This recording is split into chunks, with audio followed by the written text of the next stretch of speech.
we should hopefully be live now. Right, are we in the pre-stream? We are. I think we are. Yeah. There we go. Just get a can of cider.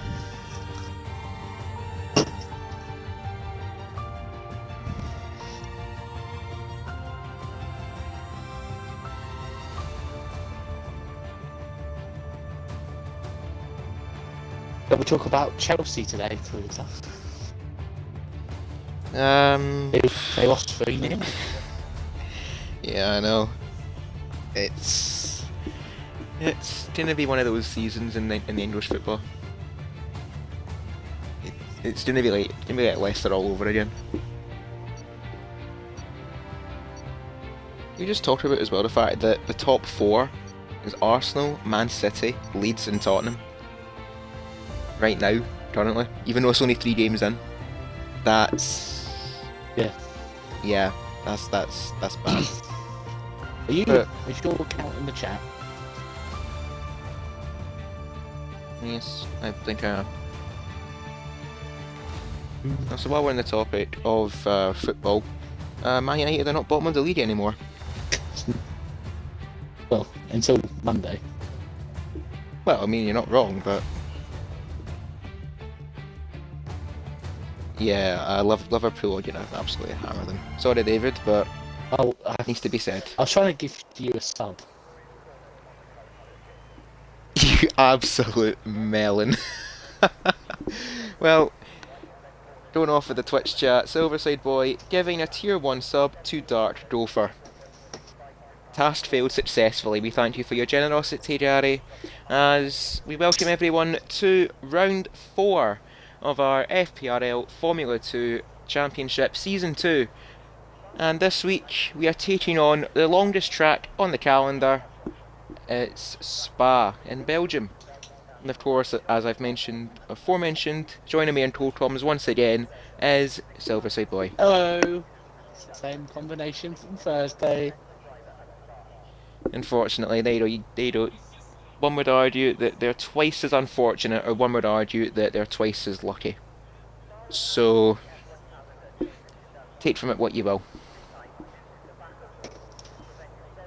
Oh, this is quite interesting. I'm having a look at the Discord chat. One of our drivers this evening, Sergeant, saying that there's potentially rain in 10 minutes. Certainly going to be a frantic and eventful start to qualifying if that is to be the case, and might be one of the shortest qualifying we ever have in Formula 2, even though it's still going to be 30 minutes. If Sargent's forecast is correct, 10 minutes of non-stop qualifying, that's going to make for quite an eventful qualifying session. No, David. Oh, David, we'll get you back as soon as possible. I'll get the podium boy back into the stream. Well, I suppose, why? Oh, he forgot He forgot to save his setup. He got a setup and then forgot to save it. You melon. Absolute melon. Right, now I'm having a look at the Discord. It's apparently Tornado is saying, I've got rain in 60 minutes. Right, so Sergeant's having it on here. Can we give Sergeant a 10th place penalty? Just for that. You know what? What I'll do is, you know what we'll do is worse, because he'll probably watch his stream back when he's racing. We'll probably we won't mention him all stream. Just say that yellow car, that yellow marker is out. Yeah. Well, you can choose not to. I've still got a mention. I have mentioned his name already, so it is what it is. So, like we've mentioned, it is a 30-minute qualifying session for our Formula 2 drivers, as we see collateral ads. The only car out on track so far, and one would argue, slightly biased, that it's their favourite car on the grid, Liam Lawson's High-Tech. Yep, told him to pick that car. Give me luck last season. So, well, hopefully that luck will go on for you, but knowing luck in FPRL, it's non-existent. Yeah. But like we said, Spa is, without a doubt, the longest track in the Formula 1 calendar, and in these Formula 2 cars, we're looking at possibly even a 2-minute lap time. If we don't, however, don't off of the time trial times, Tornado, who heads our championship right now, they've been lapping in the 154s as Lepsis has left the session. We'll get them back as quickly as we can. And Collateral lads beginning their lap now. But yeah, like we said, Spa, a track with quite a lot of history to it.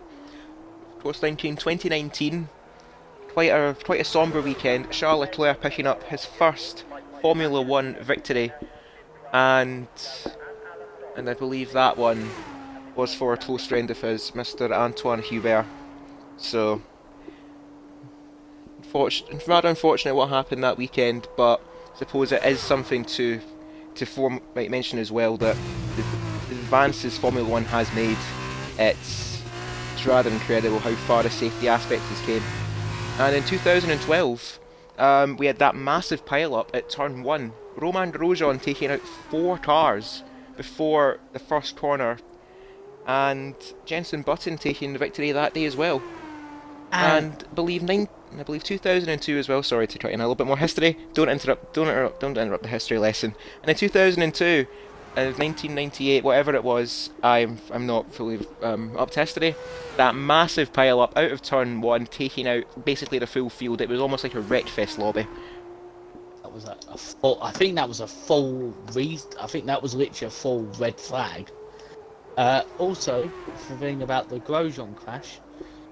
That is the first time. That is the last time that a driver was actually given a race ban in the current Formula 1 penalty system. No, of course, we all know who truly caused that incident that day. It was Grosjean. He squeezed Hamilton, and that's where the accident was caused. But yeah, Grosjean was the only ever guy to ever get race banned in the modern Formula 1 era. Obviously, we've now got the... keep going. It was it was gonna happen. It was gonna happen. Just a long pause, and we both speak at the same time. Collateral ads completing their first lap, and judging by the lack of cars on track, Shadows saying they'd like an invite to the lobby, please, Gary. But yeah, I think Sargent might have been pulling our leg a little bit, because with only 2 cars out on track, doesn't look like it's going to rain any time soon.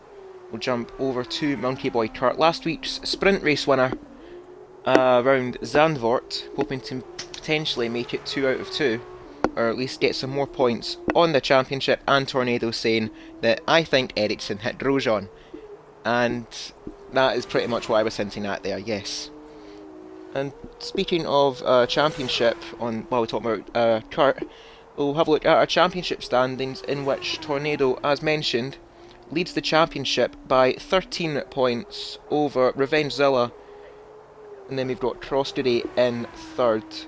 Sargent and Kurt are tied with Shadows for 4th, then Lewis Yorkie, who took that sprint victory in Monza, only 2 points behind. So like we mentioned last week, Gary, it's certainly close amongst their drivers. Yeah, this is it's what we want in F2. This is what we like to see. Close fighting for the lower positions, so everyone feels like they have something to race for each week.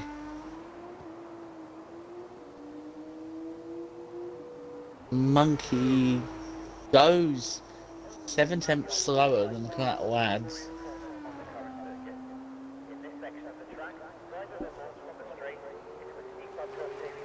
As Kyle goes in faster. I know we're taking very long pauses. I'm always nervous of, is he going to say something? Is he going to say something? Is he going to say something? Oh no. And then when I finally speak, point made. I'm just going to have a drink now. I think that might be wiser. Wait a minute, we've not had any redemptions yet. Hold on. Right, there we go. I'll help you with that. There you go. Yes, I did just donate channel points to give you a Cold Tom's drink. See, I'm nice. I've had my nephews around all day, so I need this.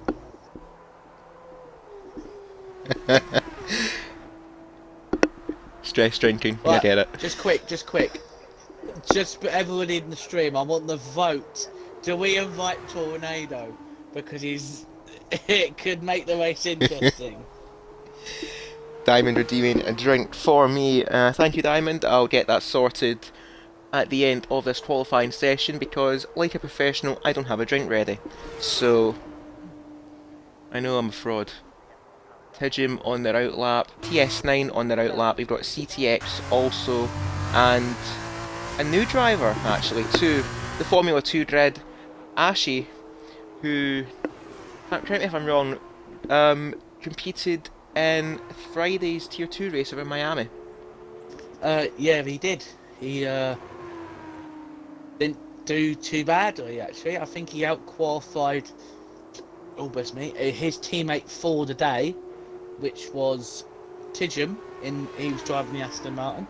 He actually out-qualified Tidgem that day, so it's always good. You always want to, as a reserve driver, maybe show league management or the division heads that you deserve maybe a drive next season, or maybe move up to a different tier.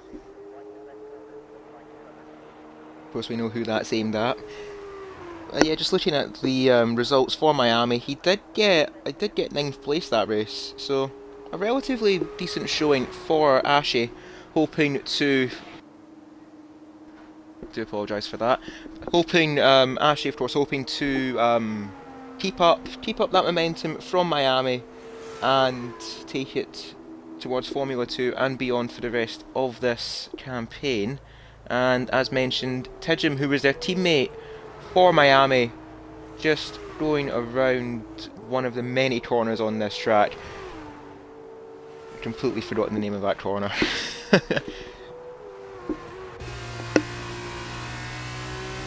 Hold on, I need to look at the track. I need to get the track map up real quick, because the only two corners I know of by heart are Eau Rouge and Le Tom. So I actually don't know this score. I know Toulon, Eau Rouge, Raguillon,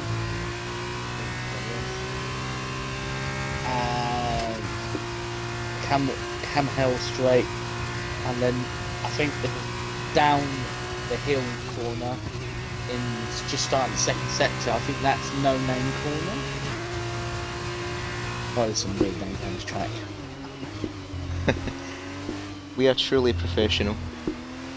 Oh, Tidgem invalidating, but I think he already did, because he was already like a 207.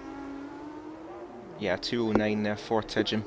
So because I'm just looking there, because of where they invalidated. This next lap is also. You're gonna have to go really slow around the lap to regain his battery. Yeah, should mention as well the Formula 2 cars.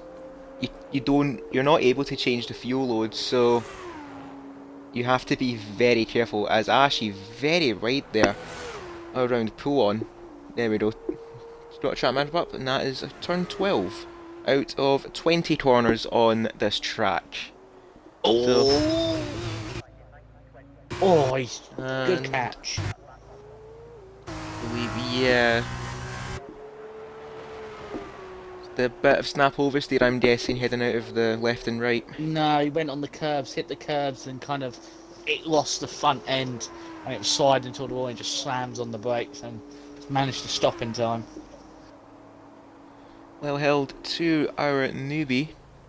Looking at a returning face for this weekend is Biddle. Of course, having that very, very close fight with Revengezilla in Monza, taking the week off last week to get a bit of a recovery in before this week in Spa. Potentially looking to make a claim for this championship is the Tier 2 Ferrari. Locker goes a 156.9. Just pipped there by Kurt by 13 thousandths of a second as Ashi's beginning their next flying lap. Biddle now up towards the bus stop chicane. Careful not to take too much over the curbs. Very clean there for the ART, and now up to the line for Biddle. Collateral adds does go top on a 155.8. Biddle goes a 156.4, so 6 tenths down on the Tier 1.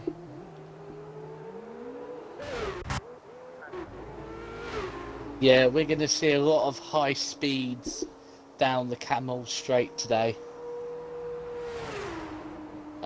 Due to the fact that most of the drivers in the lobby are probably going to be running 0-0 wings. If you were with us through the Miami Grand Prix this week, you will see how powerful 0-0 wings are in this game. David Orpheus has just gone past Biddle. And Diamond going up into 3rd place. 8 tenths down though on collateral ads, but currently 2nd and 3rd place so far for the ARTs.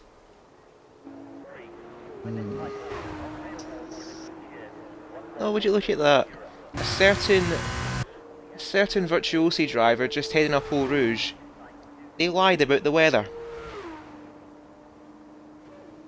You're a big fat phony, Sergeant.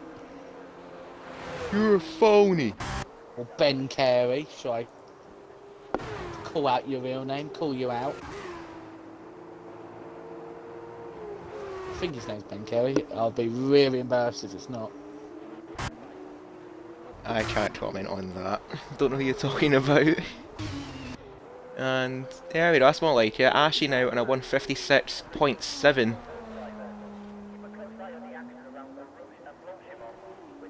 Should also mention as well that that Diamond, for beating some of the Tier 2 and Tier 1, Tier 2 drivers, can we please get him into Tier 2? Like, now? Because this Tier 3 Championship's getting absolutely obliterated so far. Unfortunately, you're going to have to deal with him for another season. It probably won't get moved up until the end next season, so you're going to have to deal with it. Yeah, if you're wondering why Cruz is saying this, Diamond, in my memory, may have had the biggest race win distance to 2nd place in FPRL history with, was it over 30 seconds in front? I believe it was 32 seconds. That was Diamond's winning margin in Miami.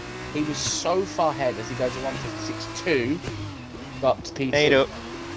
There you go. He's making his claim, guys. Let's go. He was so far ahead that the comms team of Biddle and TJ didn't even notice he finished the race because he was so far ahead, and we hardly saw him for the last 10 laps. They just went, oh, by the way, Diamond's finished, because they were so interested in the 2nd and 3rd place battle. Yeah, I'm not going to mention too much on that battle because it didn't end well for me. Sargent beginning their lap, and Bolly also getting the lap. And we've got a bit of traffic here up at the Lacombe chicane. Hopefully that doesn't impede Sargent too much, even though they are a big liar. We still want all of our drivers to do as well as they can, and very wide there out of turn 6. Actually no, I'm just looking at the track map here. Apparently there's a turn going onto the Camel Straight, even though it's non-existent. That's actually turn 9. Now, around turn 11, down towards Pouon now for the Virtuosi. Relatively clean, hugging the inside curb, and a ton of yellow flags, and I'm not sure who has had problems. It's Ash, it's Ashley. He's going just not liking. He's not liking that area of the track at all. He's out of fuel. My point will still stand. He's got off the racing line, so Emma's able to go through. He's got to be careful though not to get disqualified, because we know the penalty system in this game is terrible. Yeah, I think another driver. Go ahead. I think running out of fuel on this track is going to be the worst thing ever, because the track's so long. Sargent out of the bus stop now, and to the line, 156.6. So we're, much like usual for these qualifying sessions, we're seeing quite a few small groups forming in amongst our tier drivers, as Bolly goes into 56.3. So a really good lap from them. Yeah, well, you got quite a lad, the tier 1 driver, most at the top on his own. I'm assuming once Tornado gets a lap in wherever he is. Coming through the final Just stretch leaving the now. bus stop. He goes And to the line. fastest. Yeah. It's not even a surprise right now at this point, is it? Shit, Oh, I think we've had a few drinks problems from our tow-toms. no, As Tornado... There we go. no, I just got a message from Rex just asking for an invite. Even though I didn't even notice he left. Professional. Yeah, we've seen there. Ashy very slow. Trying to troll the way back to the pit lane. Someone else doing that as well. I don't know who it is. I think that might be Diamond. Yeah. But Thankfully, they do have quite a lot of space though between the next car, so they should get back on track. Well, back to the pit lane relatively comfortably. I get Lexus again because I've invited him and it's just booted him out again. Oh dear. One of those days, isn't it? Yeah. If anything, Lexus, if you're listening to the broadcast, try and restart your game. It might fix that. I'll Might give fix him that one issue. more I don't know. Lexus, then I won't be able to invite you again. As you've had way over the 3 I'm allowed to give. Ooh. See now, Shadow's going into 4th. Brookieman 3,000ths of a second behind Tornado. It's looking like these two picking up where they left off from Zandvoort. I think more like from the season. He's getting a massive toe off that Shiraz. I think that's the Shadow. Yes, it was. All the way up Eau Rouge. And he's a 10th up. As long as his fuel holds out for this lap, and he does keep up this pace, he might be on here to trouble Tornado. Trying to see who else is on a lap. Yorkie up in P9. Spun We've got Cross. back to 1. Oh, it's Tidgem.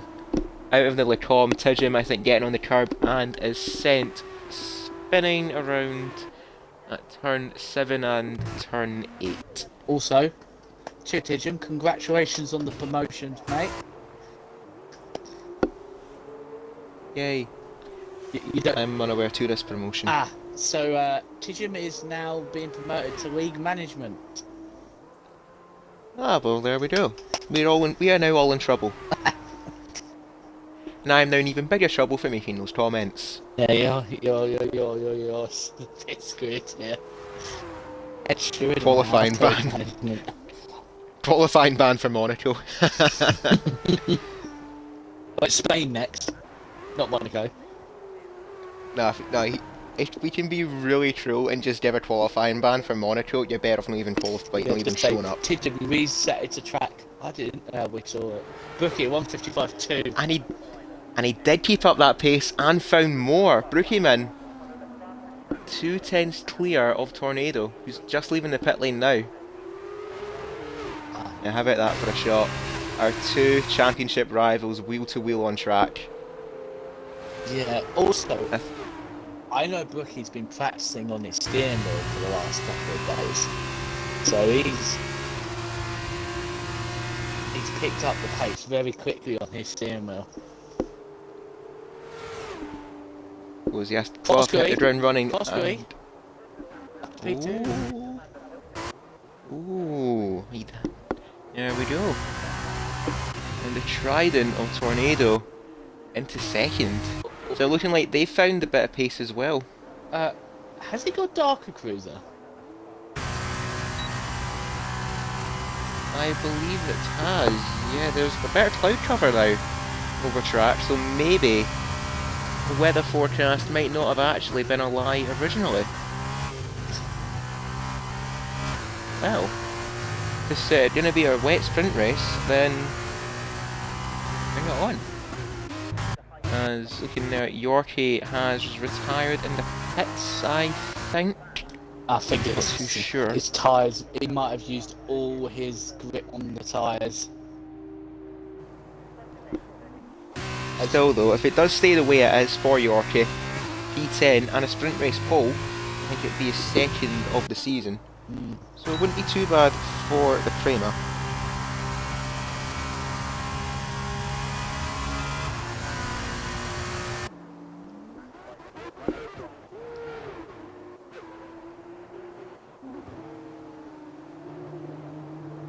Seen there, the weatherman getting back to the pit lane, finally getting back to the pit lane in this case. They're on a sub 3 minute lap time, as Sargent. Actually, tell a lie, 4 minutes. Oh dear. Just watching David Lowface go through Pouon. It was 44 hundredths of a second down, so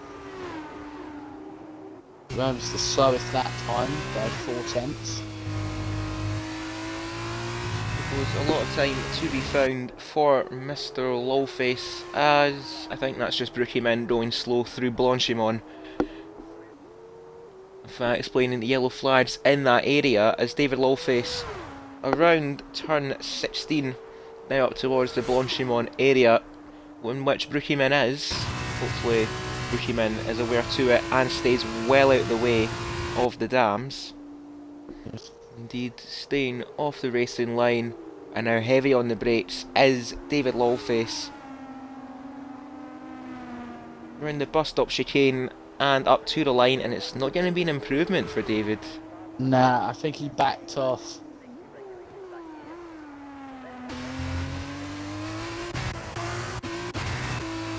We might as well actually bring up a quick question here, is around the track like Spa. Of course, we didn't race this last season in the Formula 2 cars, but because it's such a long track, one would argue it's more important to get every corner like perfect.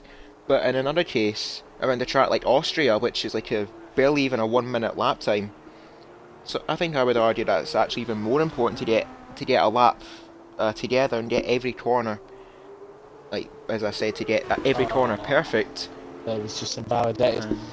Yeah, round here, obviously, because the track's so long, there's a lot more time. Like, so if you lose like in the first sector, you know you've got a lot longer of the track to regain your time back. Like what you said with Austria, I think there's like 9 corners in Austria. So if you make one mistake, that's it. The lap's gone, because there isn't many corners to gain back up. Also,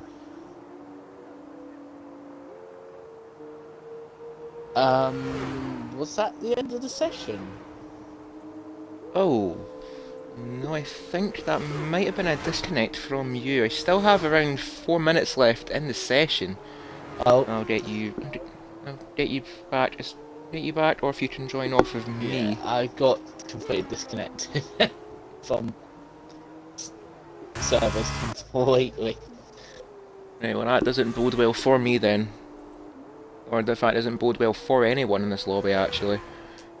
Because if you missed out last week's qualifying around Zandvoort, safe to say it was interesting. We'll just leave at that.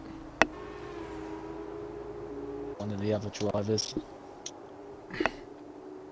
And Tornado. Triado Faster has invalidated their latest lap. Still 2 tenths down though on Brookieman and Crossdery in between the pair of them.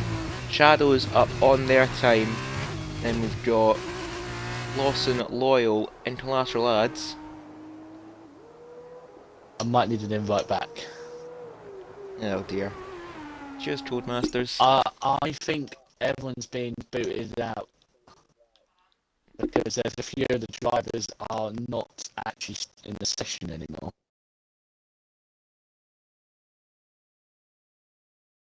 We're seeing there, David has retired from the session, Sargent is retired, Crossdery is retired as well, and Tornado. Oh. Are we having more lobby issues?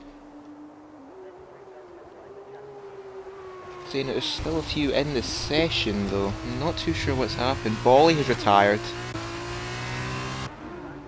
wonder if the weather's playing a part in this actually, because Sargent did mention it could be starting to rain very, very soon.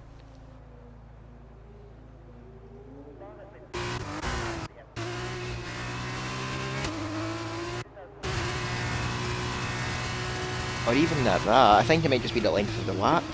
Because of course, as mentioned, Spa is like a sub, like 3-minute outlap in these cars. So with only like a minute and a half left in the session, it's just not possible to get round in that time. So we've only got a few cars out on track to end off this session. Shadow's invalidated, so that'll be their session done. Lockhart's invalidated, and that's their session done too. This is looking like a fight here for sprint race pole. All of our drivers in the lower ends of the timetables. And the only two that can really, well, the only one that can really challenge, tell I, that's Classical Ads, has run out of fuel. Just look now to our drivers further down. Saying that Yorkie will need an invite to the session. Oh, Tidgham invalidated on the final run-off there. He went wide. Where's Ashley? He comes across the line. P14 didn't improve. Ooh. CTX is... And he retired. Yeah, he was in the pit lane, so that's okay. Yeah. Was he in the pit lane? No! No, he completed his lap and then retired instantly afterwards. That's against the rules. You can't do that. You have to drive around. There's still some time left. Ooh, dear. A little bit harsh on that, I think, but rules are rules. They cannot be broken, and Locker just can't break free of 12th place.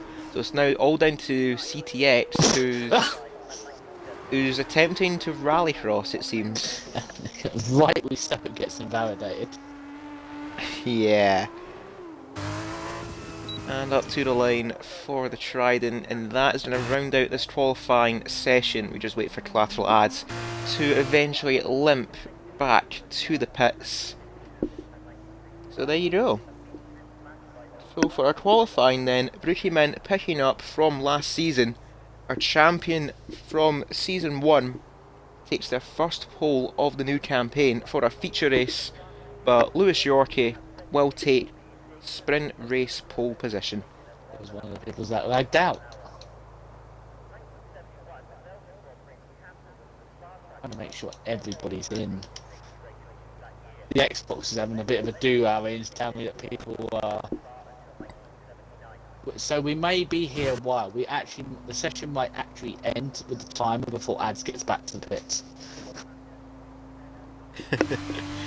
Yeah, a minute and a half left before we move on to the sprint race, whatever you want to call it, the lobby, the menu, whatever we want to call it. Before we get to our sprint race. He's just taking out every mark on board. Go on, take the Yeah, I saw that. Ads. Go on. Do it, man. Come on. I think he might have noticed he'll get fined. Tim to go around the final corner. Cross the line. Oh, he is. Ah. He heard you. And he heard you. Made his way up the line. Well, mate, Turbo the Snail's faster than this. Go on. And across the line. And across the line. There we go. He knew he was on stream this time. Yeah. He was the only one on track, so. He knew that. Yeah, and there we go. Our qualifying for the Belgian Formula 2, well, Grand Prix weekend, we'll call it that. Brookieman will take pole with Crostedy in second, Tornado in third, and we've got Collateral Ads and Shadows, Sargent in sixth, Diamond in seventh, Folly, Fiddle on the front row for a feature sprint race, and Yorkie will be on pole for the upcoming sprint, TS9, then we've got Locker, CTX, Ashy in the first Formula 2 outing getting 14th, we've got Kurt, David, Tidgham and Lexus rounding out the field. Yeah, Lexus just didn't get off. He had one chance, half spun, and that was it. He kept wagging out, and that was in his session done. Also, I feel a bit worried for Ashley because he's probably going to be under investigation after the race for the lap tire on track. Also, we get to do a grid rundown because there is a formation lap. Oh. If it's anything like last week, though, I don't think we'll get the chance.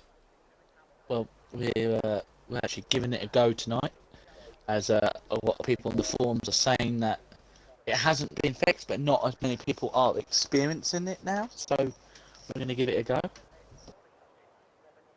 Suppose this will give us a good indicator for our first sprint race of the weekend, which will take place this upcoming Wednesday on FPRL, where we head to Spain, and it's a new experience, so nothing really much more to say. Can't really comment too much on that, but hoping myself and Gary included take maximum points available.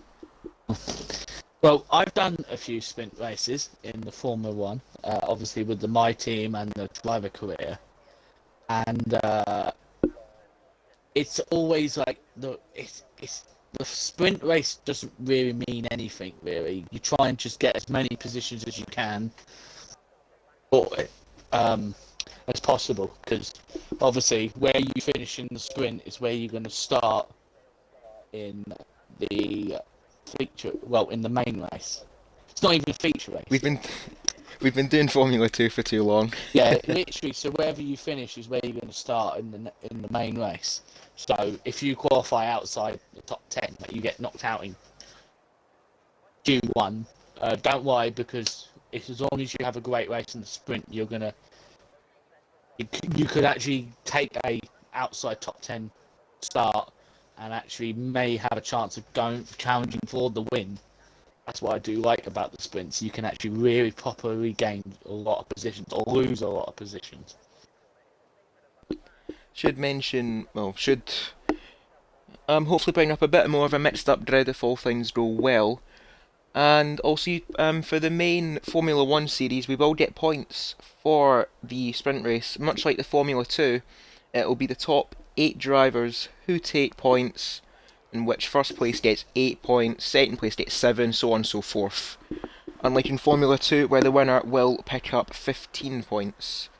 So it's a similar but different thing. So, wait now for the counter to go down for our first race of the evening, and hopefully we don't get an intrusion from Alex Jacques once again like he tried to do at Zandvoort. It's not broadcast, we're doing a proper formation lap.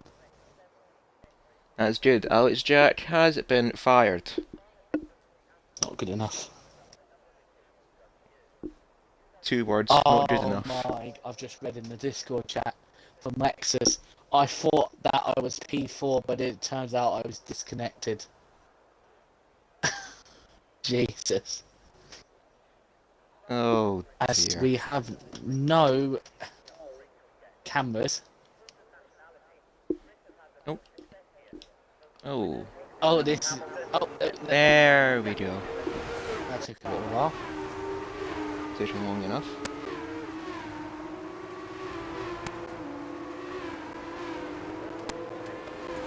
Right, do we go ahead with the grid rundown?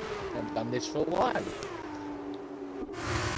I think we should, yes. So just fire traffic, everyone on mediums. Yeah. So, let's run down the grid. Do you want to do it or do I? Should I do it? If you want to, go ahead. There's some reason there's a yellow flag in Sector 3 when there's no one there, as Tidgham has had a bit of a moment. Oh dear. In last place we have Lexus in that. I don't know what colour it is. In last place. Tidgham in 17th didn't just get the lap in where he needed, as he goes past Lexus to fit back in his right slot. David Wellface in that dams of his, not really had the best time in qualifying, In P15, we have Monkey Boy Kurt in the front of the Carlins. In his first race for the F2 series is Ashy in P14. In P13, we have CTX in the Trident. In P12, we have the second dams of FPRL Locker. In P11, in the first of the high-tech cars, is TS9. In P10, oh, David and Tisham have been disqualified. Jesus Christ, what? Oh dear. In that Campos, who will be on pole for our feature race, is Rookie Min. P10. In P9, we have Crossgree. In P8 is Tornado, our championship leader. P7, who's won that time very aggressively, is Clatterads in that high-tech in P7. In P6 is Shadows, or Ashdown, depending on what you want to call him. In P5 is Sergeant Rananoff, aka the Weatherman. P4 is Diamond Douchey. P3 is Bowley, as he likes to be pronounced. In P2 is Ibidox, and on pole for our sprint race today is LSW Yorkie. Thank you, Jerry. And sound like in the Formula 2 chat, Tidjum saying that he didn't mean for what happened to David Lowface to happen. Have you seen Yorkie's grid position, by the way? I can't. Oh dear, yeah, he is very aggressive. Very aggressive. He's looking to cover Biddle off completely. Oh no way, really? As watching Alexis pull up Just his whistle. Looking at Biddle's perspective here, he's almost actually pointing towards the car, like facing backwards.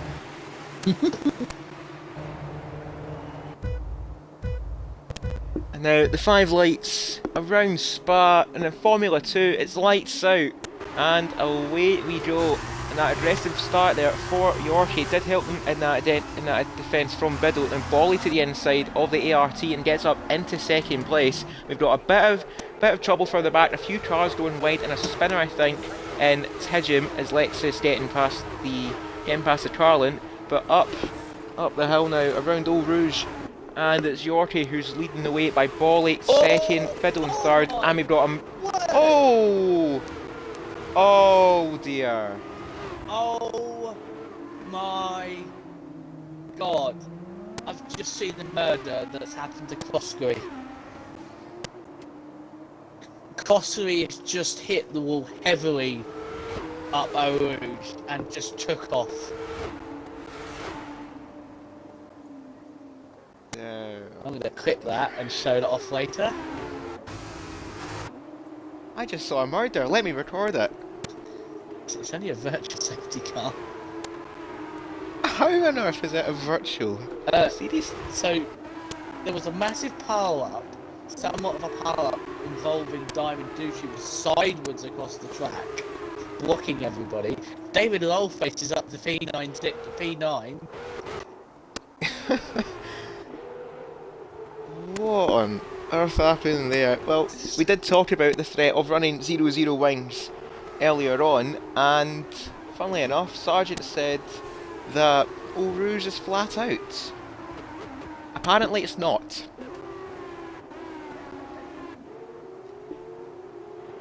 Anyway though, we wait for the virtual safety car to... There we go, as we shall receive, and we're back underway here at Spa. Yorkie getting off the line well, Bolly getting off the line very well, but as Biddle over the back of them in the fight for second and third. We've got Clash will add Shadows and Tornado already up 2 places as our championship leader, trying to mount the challenge on Shadows, but they're aware to it. But around the bus stop now to start lap 2, Yorkie leading them over by 0.8 of a second to Bolly. Sergeant's in the wall. Oh. Never mind. Sergeant's flagging. I think he should stick to the weather. Movement further back is David Lawface getting passed by Diamond and CTX. But up Eau Rouge now for the second time. Thankfully, nothing to it for the top 5. We could see a bit of a slipstream effect here as Ashley gets a 3-second penalty for corner cutting. That's not what you want in this race. Excuse me. But still, Yorkie maintaining that 1-second gap, but Clash of Lads all over the back of Biddle, getting a bit out of shape there through Lecombe. Now down towards turn 10. Yellow flag in sector 1, I think Sargent stunned. That's just further proved my point of, you can't go flat out through Eau Rouge. But Biddle defending against the high tech there of Clash of Lads in that fight for P3. Then we've got Shadows and Tornado 5th and 6th, TS9 7th, and Yorkie with a time penalty as my Totems has unfortunately left the party. I'll get them back. Get them back in a second.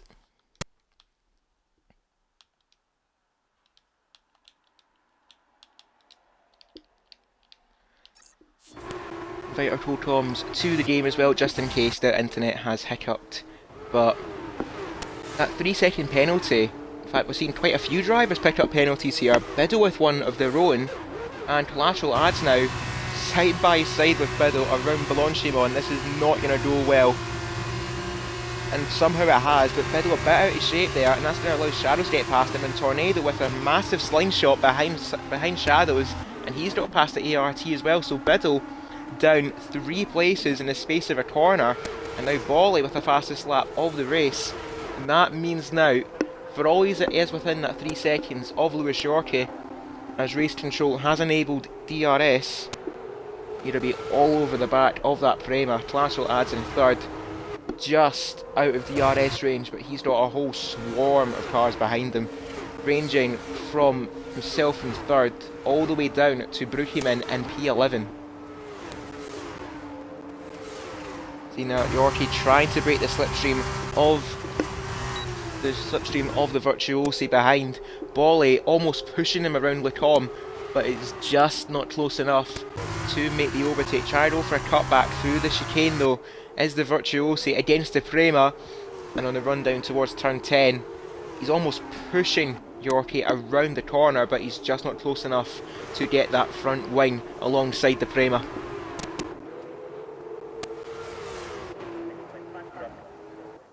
I think Shadows has had a few problems somewhere.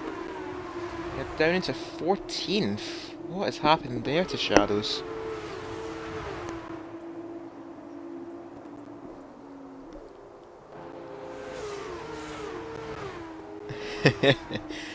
Yeah, unfortunately that is the joys of the internet. Still though, with all the fighting up front, Clash of Lads and Tornado, who's now got past Biddle himself, they are pushing each other to catch up to this lead group. Biddle in 5th, dropped out of the DRS range, so he'll be under fire from the cars behind, and it's Diamond in 8th with their own DRS train, but they're still almost within the 1 second range of Locker as TS9 picks up a time penalty as well. Plenty of time penalties in a sprint race. That does not bode well for the feature. And we've seen how fast Tornado is catching up to this lead group. A fastest lap of the race for Tornado in that Carouse Racing. But Yorkie now having to defend against Bolly once again as we approach the halfway point of this race. Yorkie almost running off the road there up Eau Rouge, trying to extend that gap as much as he can over the Virtuosi, but with the DRS pool it's just not close enough, and Biddle losing ground as well. TS9 gets past him as well. Both of these drivers having time penalties, so it's not really helping their race too much. And Clash of Lads, it was going to happen, wasn't it? Yeah, he's having a bit. Also, hi, I'm back. He's having a battle with Tornado. He's literally pushing Tornado along. Tornado doesn't look as strong as he's been recently. With all that practice he's had this week to do this, it's not really gone well for him.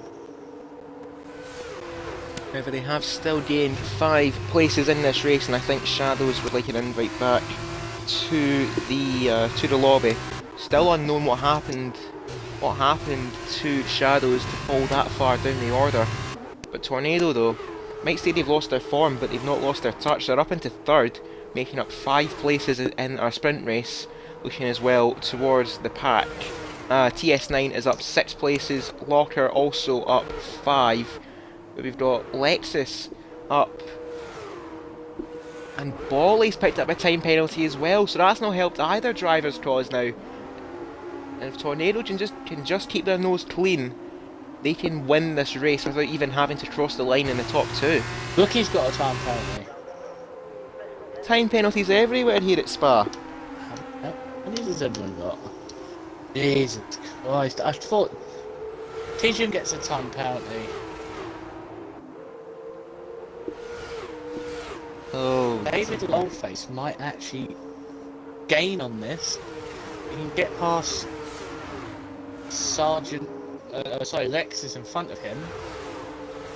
Gain up on CTX. He might get into that. Might get a nick. As there's a massive battle between TS9, Biddle, and Locker. Here comes Locker, gonna thread his way through. And around the outside, goes Locker there on TS9, so he gets past one of the drivers. Biddle though, 4 seconds down on the lead group, and Bolly's starting to struggle a little bit, falling out of the DRS range of Lewis Yorkie. But Biddle in this fight for P5, in which almost every driver has a time penalty so far, so Locker is looking to be the biggest winner out of all of this. So I may have cursed David Wallface, said that he needs to get past Lexus, and has somehow dropped it up by Rouge and is now missing half his front wing. Oh dear David, there's still the feature race. Burkeman though fighting away with TS9, he does get past the high tech. He's very wide there out of turn 16. That's going to put Diamond all over the back of them. And even with the time penalties for these drivers, Diamond wanting to get points on the track, looking to the outside around Blanchimont, just not on this occasion. And Tornado up at the bus stop does make the move on Bolly and is up into second place. Yeah, it was a bit aggressive mood, late dive on Bolly, or Bolly. It's Bolly, sorry. And we see Yorkie is out of the DRS zone. So if he can keep going and gain the time on Tornado has now got 2 drivers who are on the same setup as him but have DRS. Oh, as Clatter has had a massive moment at the top of Eau Rouge. Yeah, I don't think Yorkie's going to be able to. Well, I'm hoping Tornado might not catch Yorkie and Yorkie can gain the gap. Oh! That's beautifully held there. No, go ahead. That's a massive moment. Bolly, I thought he's heading towards the wall. We're quite allowed to gain that position. Yeah, Collateral lads will not be complaining too much on that. Bolly getting on the inside curb around Lecombe, and that almost ended his race. But still, he does keep going, but he has lost that place to Collateral lads. Both of them now at the DRS range of Tornado and Lewis Yorkie. Locker though up into 5th, but he did pick up a time penalty somewhere, and we've got a spinner around Poulon, and it's CTX who's had that spin. Yeah. Oh, that's ruined his chance of points. Got his teammate now of it's not just teammate, so he's got Shadows who's trying to make his way back up what I assume may be him disconnecting and then maybe having a spin after being disconnected.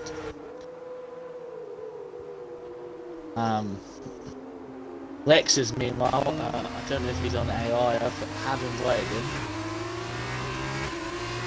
He's got past your Ash.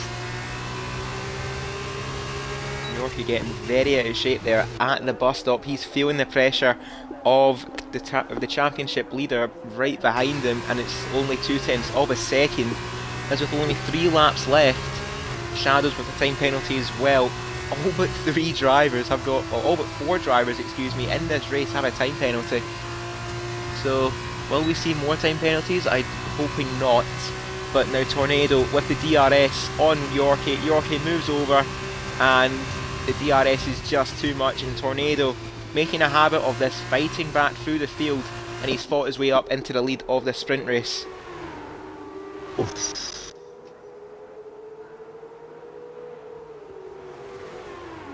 If Clatter Lads just gains a few more attempts, he can get back into this fight and maybe get past Yorkie for the P2. But as I say that, he goes wide at no name corner. Looking at the chat as well, we've got Revengezilla saying great race from Monkey Man, although and will satisfy Revengezilla will head on board with Kurt in his fight with Ashe. Both of these drivers having problems on the opening lap, and it's just not went well for the pair of them. But now Kurt with the DRS against Ashe, and this is not really much of a contest, is it? DRS way too effective. Kurt to the inside of Ashe. And despite the bit of a fight back there from the MP Motorsport, Kurt does get the move done and is up into 16th place. And Biddle, another time penalty, so that's surely going to be him out of the points. As you would like to say, Biddle doesn't know track limits. I believe I've only said that once, but yeah, I believe Biddle, as I was going to say, he is making a habit of making his own racing lines. He goes way too deep there into the bus stop, and that surely is going to allow TS9 to get past the ART, who had started in the front row, and Biddle, I think he just moved out of the way of the cars behind them, and Kurt with a 3-second penalty. But we look to the front though, Yorkie is out of DRS range of Tornado, so he hasn't been able to keep up. But Collateral Ads has caught him, and Diamond now with a 3-second penalty. But Collateral Ads on Yorkie, no DRS once again for the Prema, and he's got no chance to fight back. And Collateral Ads, despite having a time penalty, is going to take second place on the road as things stand. Yeah, is there anybody that can stop Tornado this season? Look, it's going to be one of two drivers to not get a time penalty in this race. Could definitely make for an interesting feature race if penalties are to go by, and I think Sargent has had yet another spin up at Eau Rouge. Yeah, and he's minus a front wing. Oh dear. Absolutely fraudulent. Jump up to the front though, Tornado with a 1.3 second gap over Collateral Ads, a second then back to Lewis Yorkie. Then we've got Bolly in fourth, just hasn't been able to keep up with the lead drivers. Then we've got Locker and then Brookieman trying to fight up and limit the damage in this race. Potentially could take P5 away from the dams of Locker. Then we've got Diamond, TS9 and Biddle, who's 12 seconds of time penalties, and that is rather faltered his chance of getting points. Collateral Ads with the fastest lap of the race, but it's just not enough to help him get within range of Tornado, who looks to have this one covered.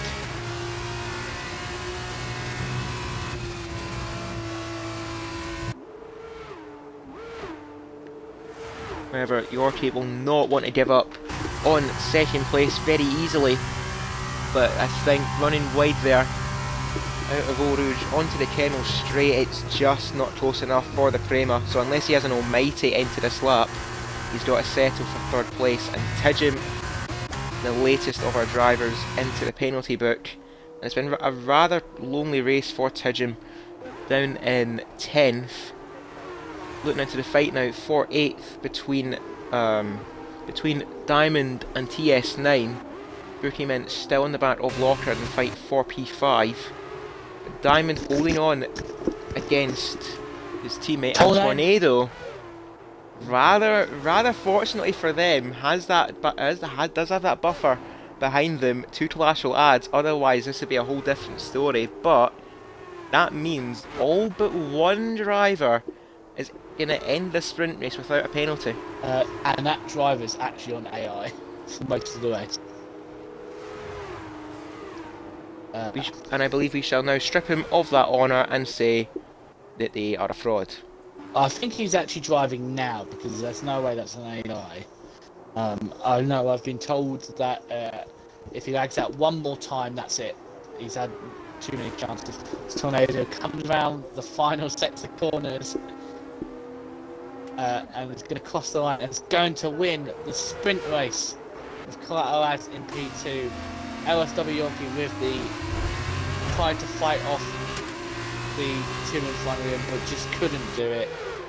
Bully P4, Bookieman P5, Locker P6, Diamond with a P7, good recovery from him.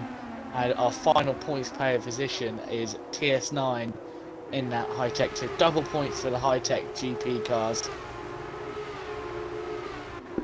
I did have a look there at the run to the line between Brookieman and Locker. Brookieman around the outside of the final corner and did get the DRS advantage to help pull away from the dams, and that allowed them to limit the damage and take 5th place in the sprint race. But Tornado, the man, just cannot be stopped right now. They are on a roll. As we're just waiting for Sargent to finally turn up. By the way, Sergeant, this is karma for saying that there's going to be rain in the qualifying. I think it'd be more for karma for saying that you can take Eau Rouge flat.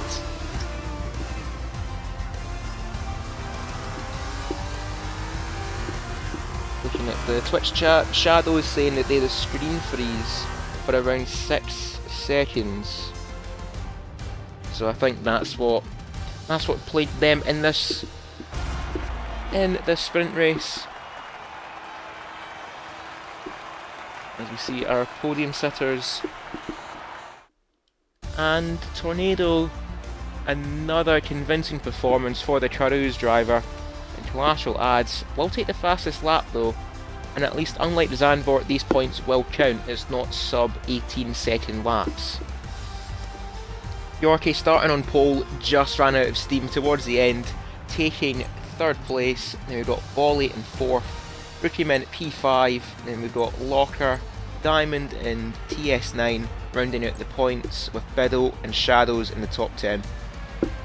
So, good old Qualcomm's, Gary. Like always. I mean, these penalties are so silly to... It's going to take me forever to get them pens. Go now, I've got them. There we go. So who would be your sprint race standout? My sprint race standout. It's only going to be one person, and it's not Tornado. Sorry, it's Locker. It's Locker. Up from P12 to P6. Great recovery from him. And there you go. Locker getting the Qualcomm's vote for our sprint race, and if any consolation to the grid, I think my vote will go towards Brookieman getting caught up in that first lap disaster up at Eau Rouge, recovering well to finish in P5, and Tornado says disgrace. Like I said, Tornado, it's down to Qualcomm's, and unlike Monza, my vote is irrelevant. And it doesn't look like there's going to be any rain for our feature race either, so we can now take this moment to say 2 things. 1, Sergeant, you are an absolute liar. And 2, I forgot about my drinks redemption from Diamond, so I'll get that right now, and I'll be back in a quick second.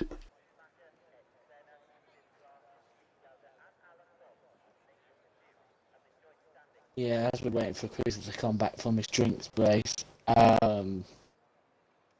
just gonna keep an eye on what's. Yeah, we're just gonna have to hopefully. This is only 13 laps, this one, so we only got 4 more. But this race, you will need to make a mandatory pit stop. So when the timing of your pits on this track is going to be also especially more important due to the fact that you can do a serious undercut or overcut depending how your in lap is, or out lap if you're going to be undercutting. I'm just going to check the chat, see what's going on in the chat. Tornado. Ah, great. Yeah, Tornado, have a drink. Yeah, I don't think they're best pleased with what we said for our votes in the sprint race, and just so there is proof. There we go. You all have proof, and I need to do 2 drinks, courtesy of Diamond and Tornado. So cheers to you, my friends, and Tornado. Well done on the sprint race. How am I going to prove mine? Can't prove mine. Mine's not winning a cup. Yeah, just shake the cup. No, because it's going to go all over the place. I've already spilt cider this week on my carpet. I don't want to do it anymore. Oh, there we go. We're on the way. Yeah, the countdown is on, and might as well throw in the sponsor plug. Of course, FPRL is usually sponsored by Davies Bevy of the Week, where of course in the Tier 1 lobbies, David Lawface will take you through his selected drink of the week. I've been honoured to be a part of that a few times, and Gary has now took it into his own, in which Formula 2 is sponsored by Gary's Bevy of the Week. So Gary, what is on the menu for you tonight? Oh, I've got a bit of a mixture. I've got some cider and I'm mixing it with Coca-Cola. Not sponsored, by the way. There you go. And the usual go-to for me is the Pepsi Max. Nothing changed there. Is this because you're working the next day? Well, I mean, I don't have a job, but I am coming up to start college soon, so we will need to see about the future of commentary, but it should be in safe hands. Fortunately not with Gary. Anyway, with our formation lap underway for the sprint race, and Tidjum and Lexus resuming their position antics from the last formation lap, like to ask Cocoms to take us through take us through the grid for our feature race.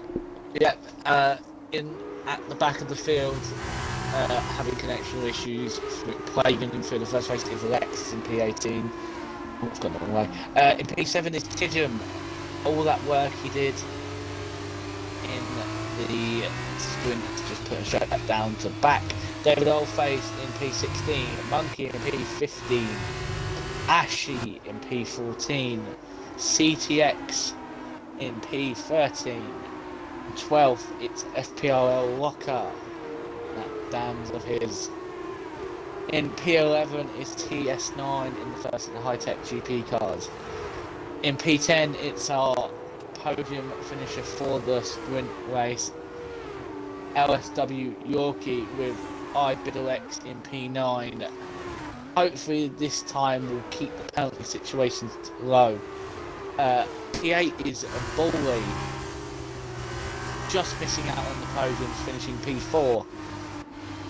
In P7 it's Diamond Duchy, our Tier 3 champion, leader, Champion elect. In P6 is Sergeant Mananoff, Lord of the Year. In P5 it's Shadows or Ashdown. Sorry, that's P5. P4 is Collateral Lads, the second high-tech GP. P3 is our championship leader, Tornado, and the winner of the sprint.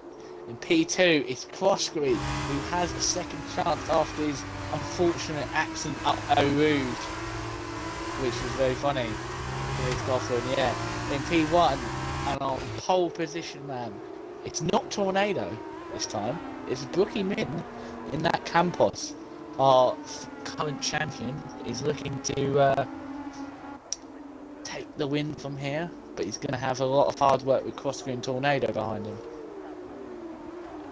Oh, and someone shooting off onto their grid slot there. I think that might have been Claster Lads. As the front guys, and Bushyman is taking a page out of Yorkie's playbook and pointing very aggressively to the left. Is he? On my screen he's just sitting straight. I think he is pointing a little bit to the left cross today. Not really trying to see who actually is pointing at right angles, almost, or left angles, if that even exists. Now all drivers are on the grid, and now the lights are lit above the drivers, and for the second time this evening, lights out and away we go. Tornado getting a really good start there, but just going to run out of space towards turn 1, but he will mount the challenge on cross straight, diving very aggressively there. That's allowed collateral adds to get a cutback on the pair of them, but the run down towards Eau Rouge now. Brookieman getting the start he needed, defending well off the line. And up Eau Rouge we go, we'll jump on board with him just to see. Oh! Oh, we've seen Tornado go into the barriers, they're out! Our championship leader has ended up in the wall, and that is a virtual safety car. That was not in the script. Tornado is going to see their championship lead cut down or even removed for them completely at the end of this race. Wow, that is a massive lifeline for everyone. As there's a bit of an incident, Biddle has just stopped or something. Because there's a massive gap between him and Yorkie. Tornado. I wonder if Delta's played a problem in that. Oh dear, but Tornado. In the chat. Wow. Puts no. You can just echo Charles Leclerc's radio in France over that. No. No! Yeah, I don't know what happened there. He was in a straight line and the car just violently veered to the right. He's put it in the wall where Lando Norris did it when it was that really soggy qualifying session. We didn't see Tidgham slow down to check if he was okay. Speaking of Tidgham, he's had a half spin on the curb. For God's sake, every time I mention Tidgham, he spins. Oh, just don't. Yeah. Anyway, we're back on the racing though at Spa. Massive drama once again at turn 1, but Brookieman, he's got to be the happiest man. I can probably see the smile underneath that crash helmet, or rather a Jeremy Clarkson-esque smug grin as he leads them over the line to start lap 2 with a 4/10 of a second lead over collateral adds, and we know how quick he can be, courtesy of the sprint. Crossery in 3rd, Sargent in 4th on the soft tyre. So they're looking to make up ground early in this race. Shadows in P5, then we've got Diamond, Bolly, Yorkie, Biddle and Locker rounding out the top 10 with CTX right behind the dams. Then we've got Ashy in 12th in their own fight. TS9 almost pushing the MP Motorsport up Eau Rouge, almost hitting the MP Motorsport going around Eau Rouge. They were getting very close for comfort there. And Yorkie now making the move on Bolly up towards Le Tom. And round the outside goes Yorkie. She'll become the inside now for turn 9. And the Prema gets past the Virtuosi. And much like the sprint race, these two are going at it now, which can only mean bad news in terms of time lost. Yeah. While you were saying that, that's going a little bit wide and no corner. Shadow picked up the family already. Monkey Boy Kurt had to come into the pits to change tyres. He's now got to do 12 laps on those softs. They are going to be pretty much dead by the end of this race. But don't forget Sergeant Vananoff, he's on the set of softs up in P4, so he needs to gain up the positions quick. Of course, he will need to make up a bit of ground to the leader though, but with Shadows heckling him, despite that time penalty for Shadows, who's looking to make the move, going around Blanchimon, he's just not close enough to pull alongside the Virtuosi. But down towards the bus stop now, Sargent very aggressively defending against the Carouse. Taking the bus stop very well there, taking a very tight line, but it will compromise them at the exit. But Brookieman with now over the line, and Collateral adds with the fastest lap of the race. I get the feeling that these two will be going at it very, very shortly as DRS is enabled. Crossery in 3rd, Sargent 4th, and Shadows, Diamond, Yorkie, Bolly, they're all within the DRS range of the Virtuosi in 4th, and Thankfully did keep it out the wall though, but that's going to allow Oh, never mind. lateral ads to zoom past, and Yorkie's had a few problems as well. What's happened? Yorkie's had a spin.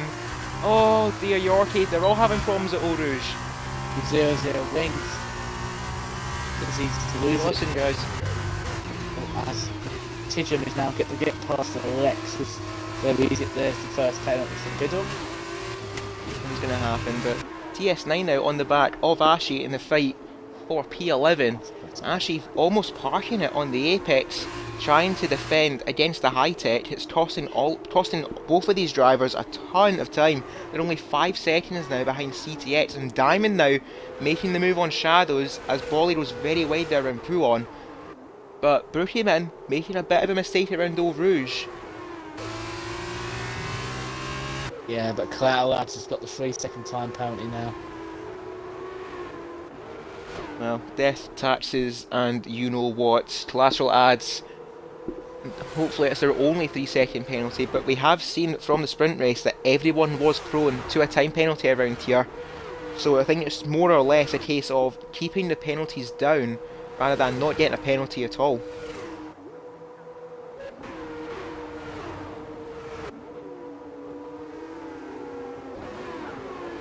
As the battle between TS9 and Ashy continues. Yeah, we'll jump down to that fight. TS9 very late on the brakes there, forcing Ashy to take a very tight line around the bus stop chicanes. That'll allow TS9 to get the traction on the exit, the DRS for the high tech, and getting past the Virtuosi.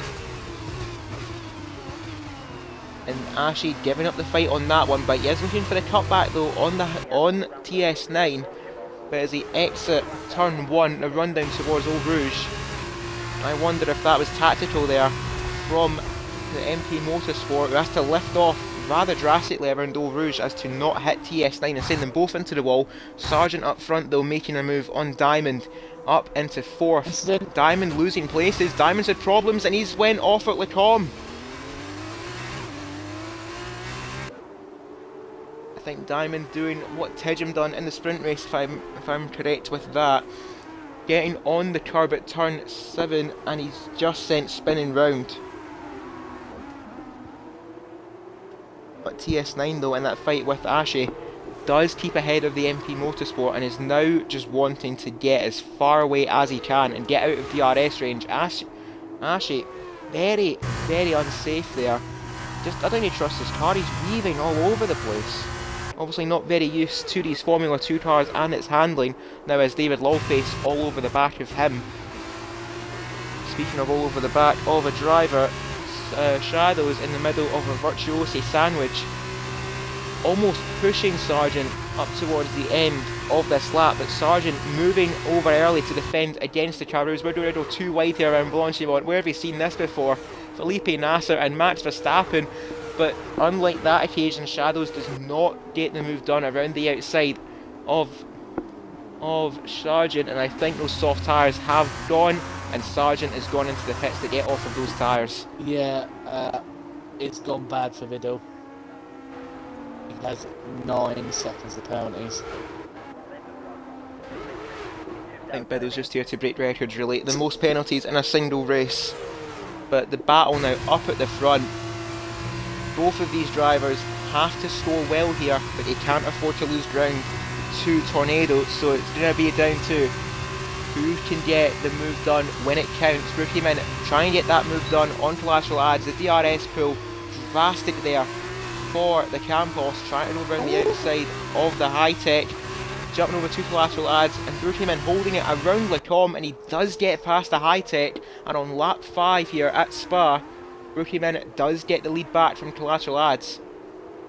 Yeah, but just like Collateral Ads is looking at a layer trying to get back immediately past. So that time penalty is not going to help the high-tech's chances of victory. He's got to hope Brookieman will make a mistake somewhere or pick up a penalty of his own. Crossduty in 3rd, then we've got Shadows in 4th, Bolly driving a relatively quiet but steady race in 5th. Then we've got Locker, CTX, Biddle, Diamond and TS9 rounding out the top 10. And we're seeing a little bit of a field spread here All drivers are around 2 seconds apart in this midfield from locker downwards. Yeah. Looks like some people are struggling with their tyre wears and others. Maybe they haven't turned the tyre pressures down. Some people got lower tyre pressures, and some people may have a little bit higher, which is causing a little bit more wear. Tyre pressures have been turned down, but the pressure up at the front, surely for Brookieman and Tornado, is being put to the maximum. Collateral adds heckling the campos of Brookieman, but Frostidy is going to lurk a little bit further back. He's only 2.5 seconds down, as Sargent further back, making that pit stop on a bit of a charge. Does get past Lexus, yet to make their pit stop, but Collateral adds will get the DRS now down the Kemmel straight, hoping to repeat to Brookieman what he did to him the lap prior. Brookieman not trying to break the slipstream, is going to defend to the outside, but the DRS pull, it's so effective in these cars. Flashel adds a bit deep though into Lacombe. Brookieman trying to look for a move around the exit of turn 9 and turn 10, but Alexis sit behind the high tech, and this race up at the front could get very interesting when these pit stops come around. Yeah, I wonder which of these two are going to take the plunge first. As Lucky sets a faster lap, but I reckon he's probably going to have to box in again. Because we saw Sargent do 5 laps on his set of softs that he started on, and they're already gone. As Ashley has gone for a spin at Eau Rouge. Oh, not gone so well. It just hasn't been their night, has it? The MP Motorsport of Ashley just not getting to grips quickly enough with these Formula 2 cars, as Kurt now making a move on Lexus around turn 10. And last week's sprint race winner is making their way through the order. They've also made their pit stop, so they could come good towards the end of this race. But I say that, they are running the soft compound tyre. Biddle making a mistake somewhere, I think. I'm not too sure, but they're very wide there out of turn 16. That's allowed Diamond up into 8th place. He's all over the place. I'm on board with him. On the grass, he's going wide. I don't know if he... Oh, he's got front wing damage. Front left. Oh yeah, his front left end plate has broke off, and that's surely an early pit stop. Oh, don't know, Marky, please. Oh dear, yeah, that's the last thing we need. Of course, anyone new to FPRL will know, well, of course won't know, but those who do know, last season's Tier 1 sprint race around Belgium, safe to say, one driver didn't have a good day. But these two are giving us a thrilling race up at the front. Brookieman and Clashel Ads. Clashel Ads though did have a bit more of a gap to defend against the Campos, but Brookieman squeezing Clashel Ads onto the exit curb around turn 10, but will hold the inside line towards turn 11, almost forced onto the grass there trying to defend against the high tech. They're still going wheel to wheel, but Clashel Ads does have to give up in the end. These two are putting on a thrilling race up at the front. And what's also good is now Ads has literally got the gap to Crossbury, 3.4 seconds. The gap is still, even if it finishes like this, Ads will still get P2. They'll be back-to-back second places. Another fight starting to develop here is the virtuosi of Bolly up Locker, despite carrying that penalty, has caught up to the back of the virtuosi. So Locker finding a little bit of pace here in this mid-race, and really the only two battles out on track, as I say that, Yorkie does get past Ashe, and I think there's been more than that as Ashe's around once again at the back, and Biddle having to dart out the way there of the MP Motorsport. Oh dear. And the front two not electing to pit, so they stay out for one more lap. But I don't think we'll see a pit stop up until around lap 9, and as I say that, Shadows has pulled the pin. Anybody else in?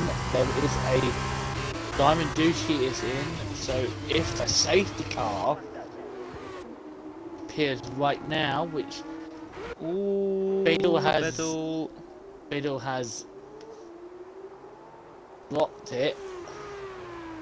He got no front wing. I can't really tell because Yep, he's got no front wing. Yeah, yeah, Biddle has lost the front wing, exiting pull on. Rather dangerous corner indeed.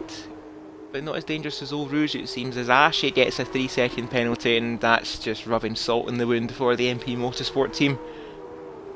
But I think for the first time in around a few laps, the lead of this race hasn't changed hands going down the Kemmel Straight, so Brookymint did have enough of a gap back to collateral ads, but both of them now 3.6 seconds clear of Crossdairy in third. Then we've got Bolly and Locker still in that little fight of theirs, and we've got CTX, TS9, David Lawface, Tidgem and Shadows emerging in 10th place.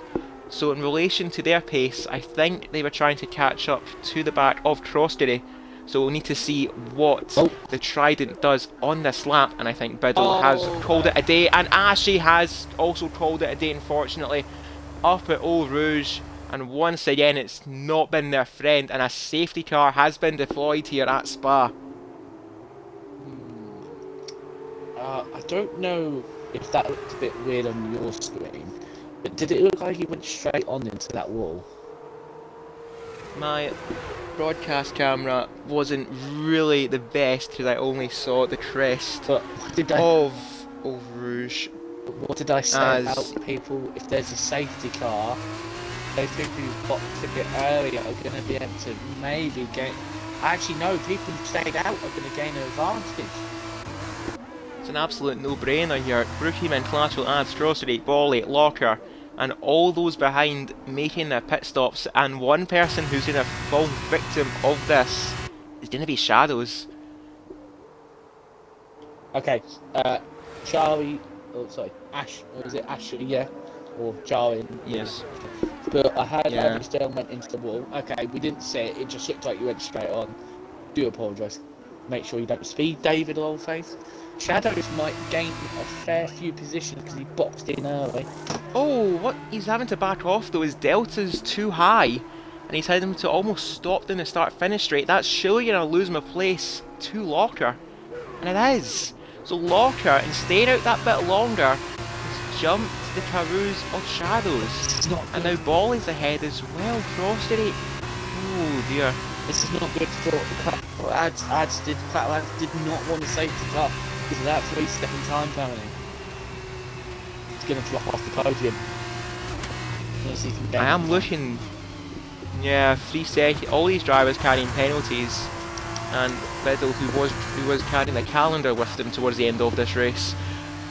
But actually, on the subject of that, we'll jump to the penalties graphic. Seen here, Collateral Ads 3 seconds, Locker, Shadows, Sargent and TS9 on 3 seconds as well. Then we've got CTX on 6. Oh, hang on a minute, this is a weird. David Lawface has been jumped by Tidgem in the pits. Oh yeah. Well, but these two don't have any penalties.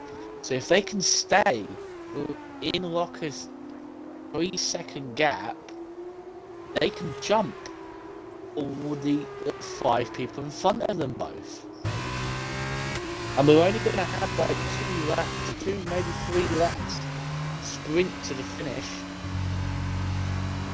Shadow's just put my delta just sorted. Yeah, we saw that on the broadcast. Shadows having to almost slam on the brakes and come to a standstill down the pit straight. But I'm just looking as well, that cloud cover over the track is getting all the more darker. Surely we're not going to get more rain. I hope not. Of course the rain wasn't kind to Brookymint last time out around Zandvoort. He did make that late pit stop, but it ran out of laps to the end of the race.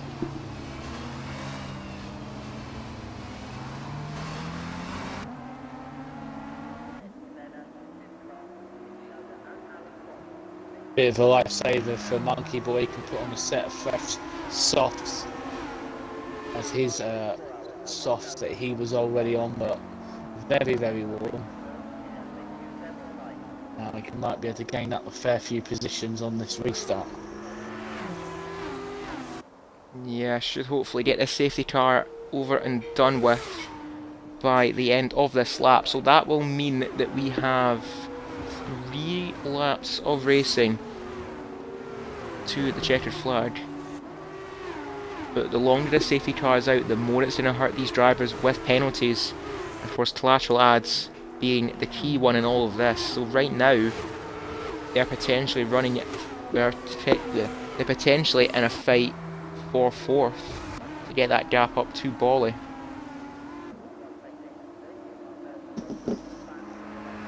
Yeah, he's going to need to. He's got very hungry drivers behind. Waiting for Yorkie to catch. I just need to stop saying people's names. Let's watch Yorkie drift off into the wall. Doesn't look like he's got damage, but it might have like lime green damage. Ow.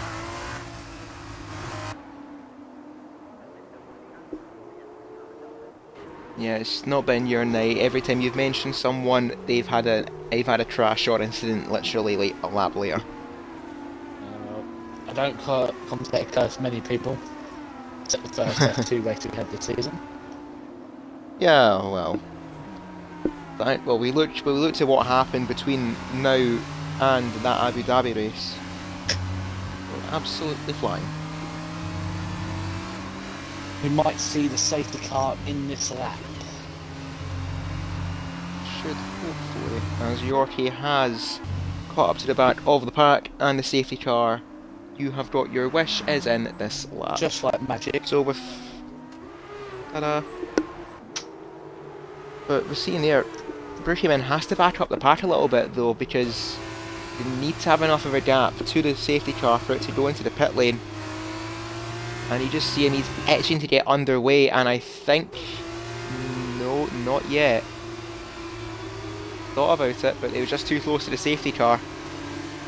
I get the feeling out of the bus stop chicane is where our champion, well, our reigning champion, is going to put their foot down. And up to the bus stop we go. Brookieman has went for it. They haven't quite hurted collateral ads too much. As I say that though, the gap is over a second, but it's not gone yet. He's backing off. Oh, he's gone. He's backed off all the more, and now he's gone. And Lockhart, he has to give up those places though. And with that, Locker's actually lost the place off of the restart, and oh, so it all went wrong. Oh man, it's 4 wide down the straight. It's 4 wide down the straight. Oh dear. This is going to be an airplane crash in Upper Rouge, but Brookieman getting this restart he needed. Collateral ads in second, Shadows up to third, so they've jumped cross today, but also picked up a penalty somewhere.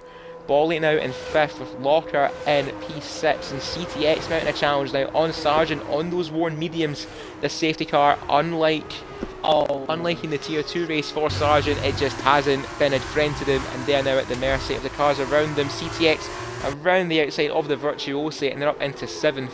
Seen as well Diamond getting past TS9 in the fight for P9, but Brookieman got the restart he needed and is now bolted. Wow, I've just seen an hell of a dive bomb. Completely wrong for Sergeant Ranoff. He's just hit the side of CTX. Before he gets a time penalty at the end of the Camel Straight, as Sergeant's now under pressure from Diamond. There's a spin from behind. It's Monkey Boy. Oh no. Oh. There was a little battle between himself and David Rollface, the match of the league management. Oh, Sargent runs wide. He's got a time penalty for his troubles as well. And along with CTX, they're on 6 seconds of penalties, but CTX all over the back of Locker, a bit wide there. And that's cost it, yeah, I think that's ruined his chance of points in Yorkie with a 3-second penalty as well. But Brookieman, with only 2 laps to go here at Spa, leads by 1.4 seconds over collateral ads. Shadows in 3rd, but Frosty with the penalties up front just has to keep their nose clean, and they will take 2nd on the road. And I think Yorkie is going to call it in the pits, I'm not sure though. Yellow flag set to 3, and that is that. But a car very wide there, and that is Sargent. They are struggling on those worn mediums and have TGM all over the back of them. Battle for 8th down. TJ gets a penalty. There you go. Battle, There you go. I've done what you did. the battle from 8th to 12th with David Allface is under a second between them all. David looks for a move on Tisham or TJ. It's Diamond and TS9 are now having a little score. David Allface looks at Belgium. Oh, David. Oh dear. It's a right kerfuffle into turn 1 with Sargent. Sargent going a little bit wide, someone going up the inside, and then cutting right across Sargent, who then taps the rear of Diamond Douchey. Is really where the main fight is on track. This fight for 8th place between these 5 drivers, but TS9, Sargent, Tidgham and David all carrying time penalties. So it's not really going to happen. Collateral Ads has ruined their chance of a podium.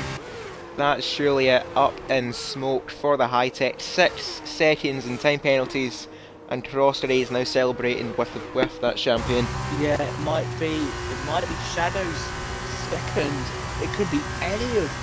It could either be Shadow, Bully, or Walker, depending if any of them get another penalty. If any of them gets another penalty, Ads still could get a podium. On to the final lap now of this race, and we're just going to have a look at our time graphic between the leaders. Collateral Ads only 1.7 clear of Crossray, but with those 6 seconds in hand, that's going to put him potentially down towards P5 or even P6.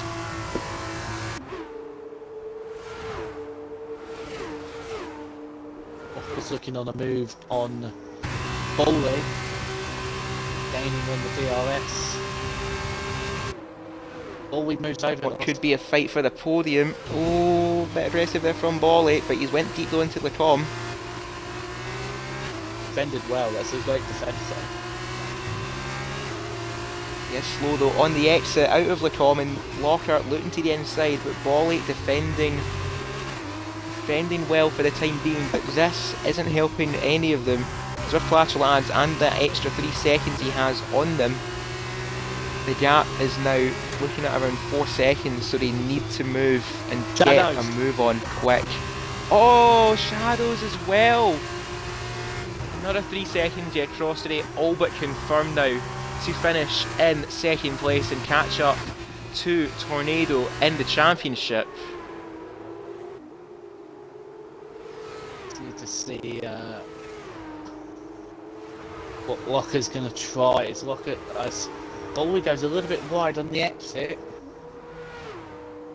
Can keep on that battle for P5, but our championship leader falling victim to Eau Rouge on the opening lap, so the championship lead will be nulled down this evening. But the champion, the reigning champion, it's been a slow start for Brookhaven, but they take their opening victory of this campaign.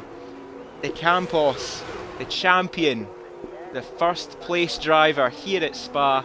Crossray takes 2nd place, and Collateral Ads just holds on.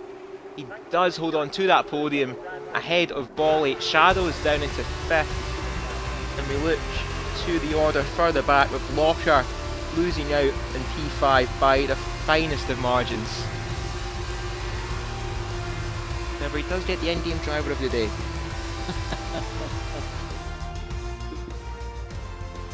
Small victory here and there for Locker, but aided with that safety car and a stern defence against Collateral Ads, Brookhaven definitely shows us why they are the reigning champion.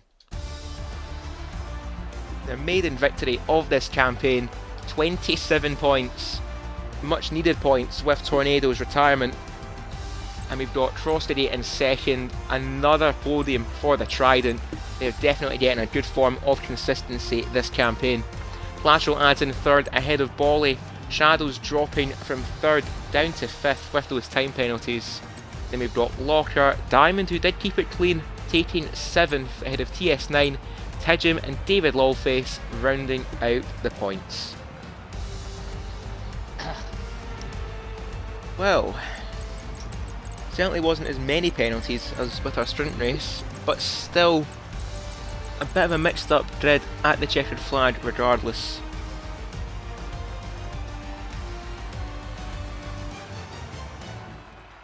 And once we wait for our co-toms to get the screenshots of the results, I'd like to ask them, there we go, brilliant.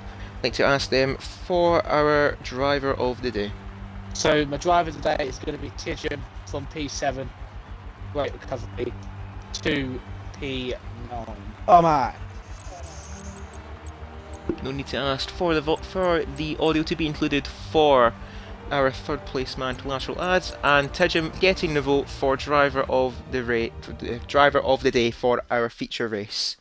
There we go. And also, just to throw a name out there, my vote would go to Brookieman.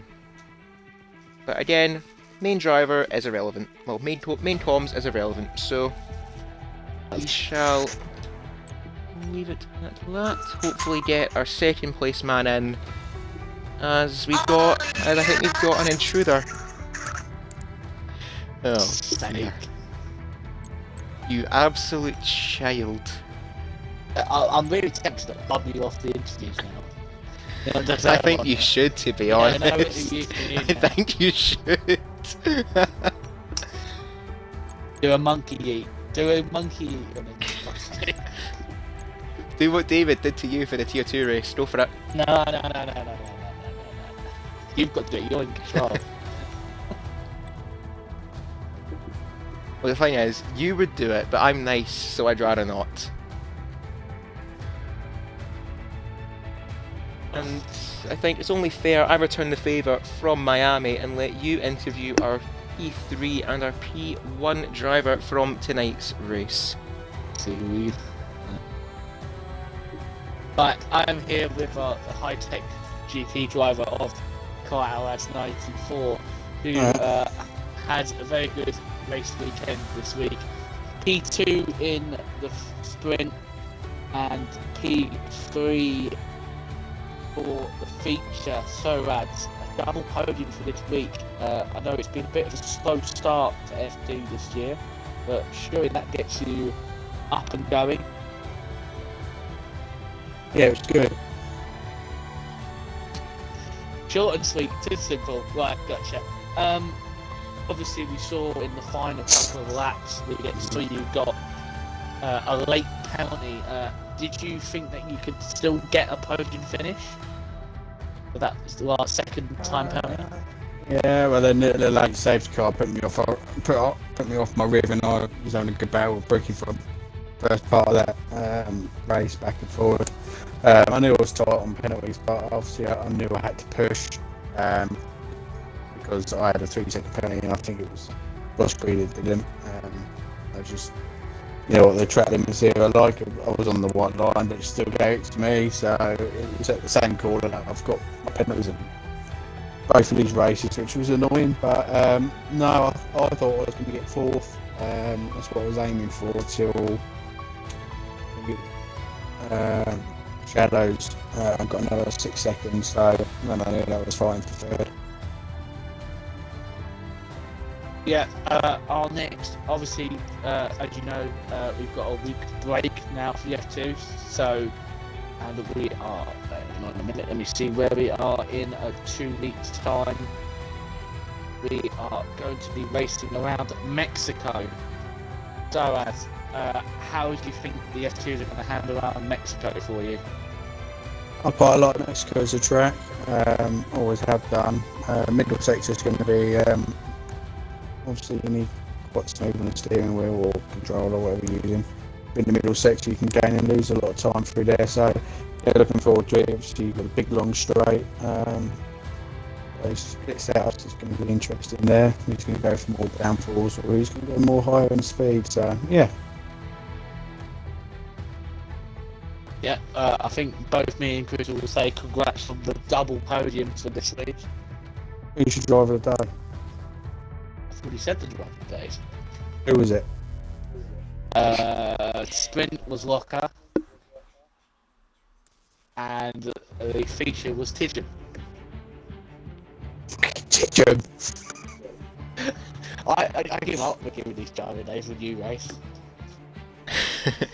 I think Collateral Lads is now writing a letter to your boss now, Gary. So Yeah, my boss is teaching, so good luck with that. there you go. So just further proof you were paid to give him that. No, no, Anyway. no. Anyway, all fun and games. But again, I will echo what Gary said, and congratulations, Collateral Lads. A good haul of points this evening, and that will do his championship a world of good. Anyway, on to our second place driver this evening, which shall be none other than Cross Kerry. Oh. Good evening to you, Cross, today, and well done on the second place. Obviously aided with the penalties around everyone else, but just that safety car restart, well, when you saw the safety car come out, that definitely would have helped your cause for that podium. Yeah, big time. I've seen Brookie and Ads, they were fighting constantly for them first 7-8 laps. I was kind of hoping they were going to pit each other out at like gone, which it looked like it was close from my side anyway. But Yeah, it was a proper bum squeaking moment.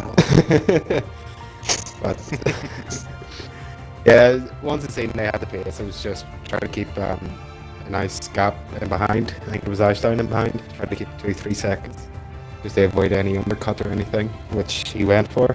He was just unlucky with the time in the safety car, which allowed the last front three just to take advantage of it. And the sprint race for you obviously didn't go to plan. Obviously, Well, it went to plan, all right. retirement. Don't worry. Sargent Obviously, was it there didn't for the end. taking. It didn't end well for you, Cross, today, but surely that must have played a part for the feature race, because you only done like 3 corners of the sprint race, so you weren't really up to speed with the track. No, I didn't know what to do with the mediums. I was just keeping it very safe. The first couple of laps, didn't know whether to go flat out or kind of just left off. But it probably actually helped me actually been it in the sprint, seeing the amount of time penalties.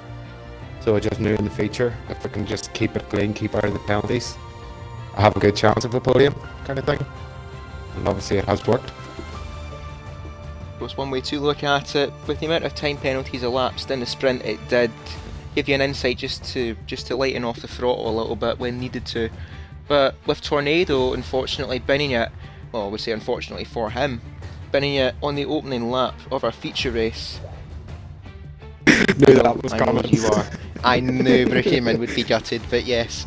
But definitely some big points and a massive moment in this championship. Yeah, that's could be one of the turning points. It was the same last season between the two of them, and it looks like it could be the same this season. It's just going to be who's more consistent, and at the minute it looks like Brookie. And I'll echo what Gary asked Collateral Ads. Going on to Mexico in 2 weeks' time, is that one of your personal favourites, or is No. it one of your bogey tracks? Bogey track, definitely. Oh dear. That'll be a 12-15 second time penalty in each race for me, I would say. Of course, we'll find out in due time, in 2 weeks' time. But Cross today, well done, second place, and some good points for the championship. Good for it.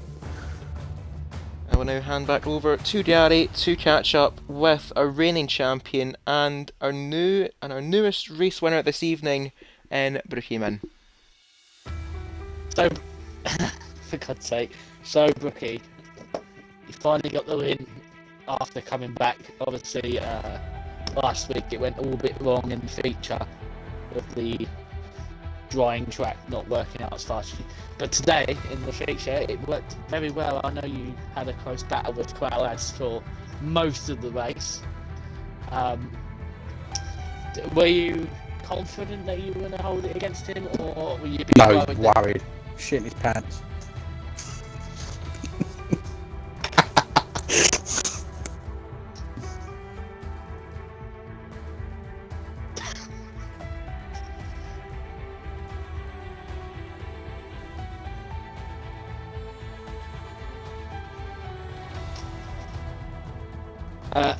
Also, to put on there another question, were you also taking it safely knowing that Tornado had dropped it very early on? At Oh, the that was so start of the session? funny.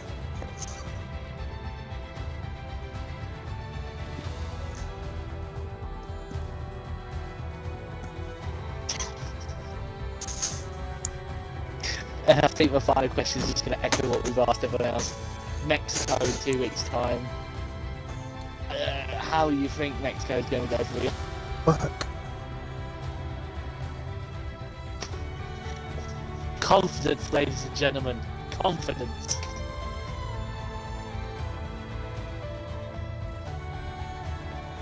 And I think... Okay, right, so Brookie, your biggest fault on the planet, you didn't include your audio.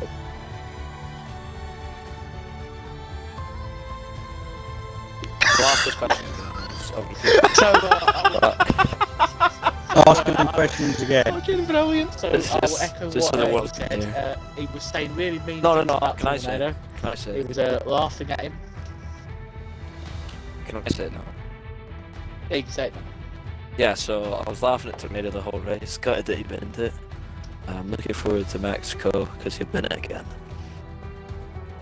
There you go. Yeah, that's it. He was confident he was going to race win. He was a tiny bit worried about ads with his pace, but Oh, what's that I mean, fuck? Tiny Gary, big quiet. did your interview or my interview? Pipe down. Oh, Billy Big Bikes because he's got a high roll. I'm not starting this. Right, back to you, Cruiser.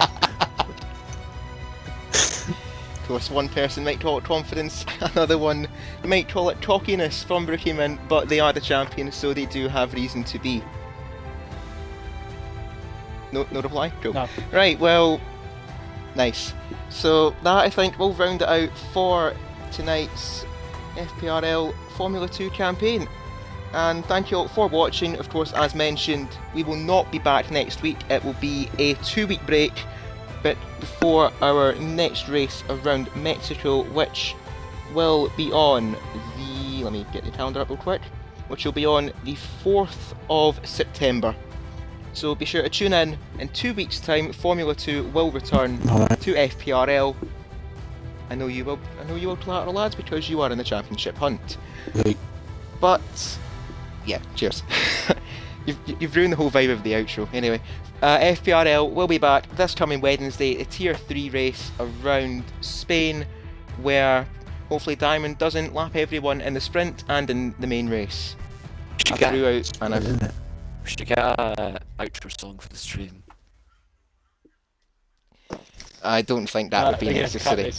Might get copyrighted. Yep. We'll cut it there. What we'll do is that I will leave the party before anyone says anything else very silly. Round it out here. This has been Cruiser 1872. Thank you all for watching. And from all of us here at FPRL, good night.